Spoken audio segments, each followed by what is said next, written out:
Vous regardez le top de l'information, un concept à ricochet communication. À l'heure de l'hebdo, nous feuilletons ensemble le contenu de la presse béninoise au cours de cette semaine. Les législatives du 28 avril prochain se précisent et mobilisent l'ensemble du gouvernement du président Talon qui s'active, constate le matinal, et ce pour assurer à la Commission électorale nationale autonome les moyens nécessaires à la réussite de l'opération d'élection des nouveaux représentants du peuple.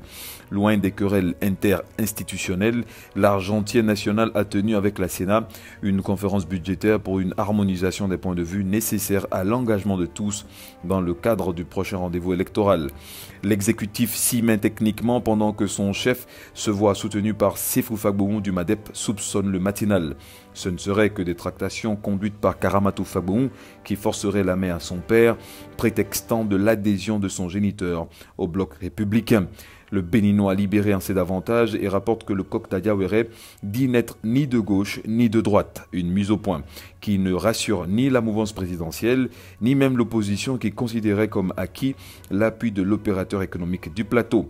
Dans la région septentrionale, le Béninois libéré révèle que l'honorable Rachidi Badamassi suffit pour mettre fin aux tournées intempestives de l'ancien président de la République Thomas Boni Yayi au cœur d'une cérémonie de présentation de vœux à Parakou.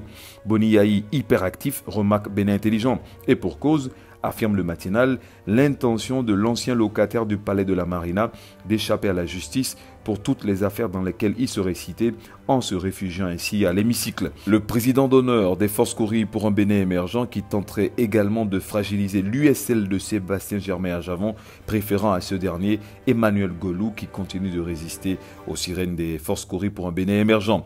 Information du Béninois libéré qui note qu'après avoir appâté la renaissance du Bénin, Boni Yayi retient comme dans une cage le président Nicéphore Soglo coincé dans le bloc FCBE. Malgré tout, l'opposition reste unie, rappelle la dépêche qui précède l'actu, certain de l'arrivée du parti RDL Vivotin de Séverin Jovi dans le rang des opposants à Patrice Talon.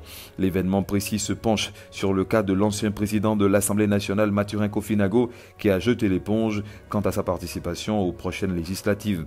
Un non-événement écrit Matin Libre. La presse du jour suit plutôt l'honorable Atao Renro, libéré pour une évacuation sanitaire car jugé sérieusement affecté à la prison civile de Cotonou. La fièvre électorale s'intensifie et Patrice Talon se met à dos l'intersyndicale des enseignants du supérieur. La priorité en parle et rapporte que les doyens des facultés des universités publiques et le directeur d'école ont été nommés en conseil des ministres malgré les remous, sit-in et boycott des enseignants et autres professeurs du supérieur. Ce serait un avant-goût des actions du Conseil national de l'éducation qui devra poursuivre ardemment les réformes dans le secteur de l'éducation.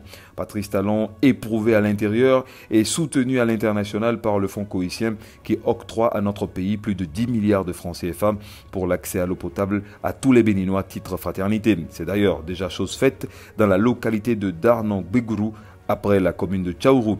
La coopération bilatérale est fructueuse. Pour preuve, écrit le matin, la signature le 23 janvier dernier d'un accord de construction d'un oléoduc entre le Bénin et le Niger pour transporter le pétrole brut jusqu'au port de Cotonou.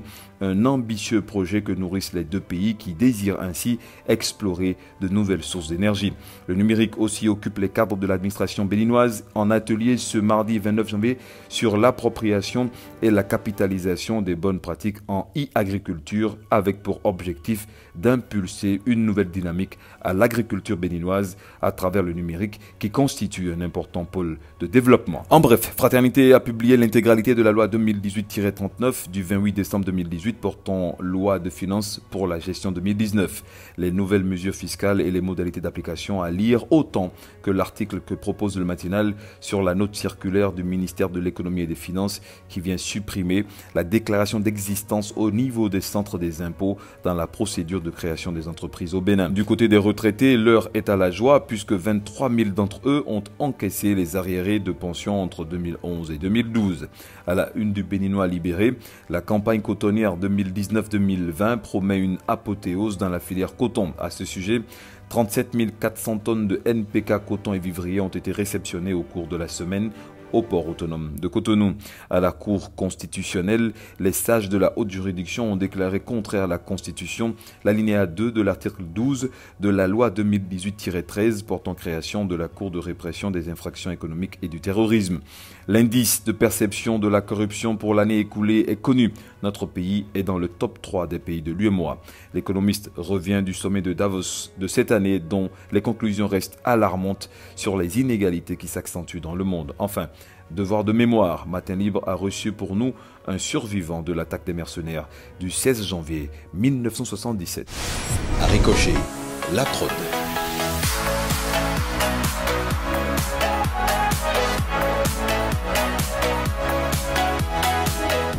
Vous êtes graphiste, vous êtes monteur, vous êtes ingénieur, vous êtes architecte. Vous avez des clients, vous avez des opportunités, mais pas de matériel pour travailler. Nous avons pour vous du matériel de dernière génération avec la dernière version de tous les logiciels.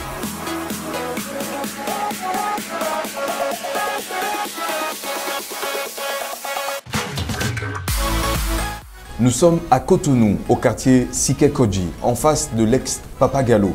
Contactez-nous en nous appelant au 97 14 60 00 ou envoyez-nous un mail à l'adresse aricochetcom@gmail.com.